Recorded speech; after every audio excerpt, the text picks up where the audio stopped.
సర్కారు కొలువు చేసేటోళ్ళు కొలువుల నుండి రిటైర్ అయితే పెద్ద మీటింగ్ పెడతారు. శాల్వలు కప్పి సన్మానం చేస్తారు. అందరూ తీరొక గిఫ్ట్లు ఇస్తారు. వాళ్ళ గురించి మంచిగా పెద్దగా స్పీచ్లు ఇస్తారు.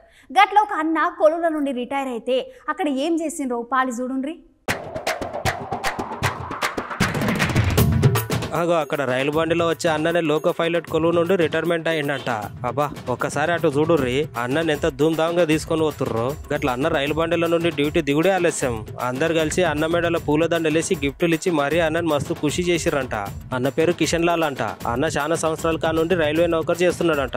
ఇక రిటైర్మెంట్ అని చెప్పగానే ఇక గట్ల అన్న ఏ వందే మాత్రం రైలు బండి నడుపుతున్నాడో అదే రైలు బండి వచ్చేదాకా అన్న కోసం వెయిటింగ్ చేసి మరి అన్న రాగానే ఇక రైలు బండిలోకి ఎక్కి మెడల పూలదండలు తీరు గిఫ్ట్ ఇచ్చిరంట. అంతేకాదు అన్నని అన్న కుటుంబంలో ఉన్న వాళ్ళందరినీ మంచిగా సన్మానించి ఎటెంకల రైలు స్టేషన్ మొత్తం బ్యాండ్ మేళాలతో ఊరేగించిండ్రంట.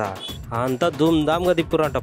ఇక లాస్ట్ కి అన్న సుత తీర్మా స్టెప్ లో కాలు కదిపి మస్తుగా డ్యాన్స్ చేసినట్ట. మీరే చూడుర్రి అన్న డ్యాన్సులు. ఇక ఇది చూసిన అందరూ ఒక నౌకర్ చేసిన ఆయనకి రిటైర్మెంట్ అయ్యేటప్పుడు ఇంతకన్నా ఏం కావాలని అంటున్నారు.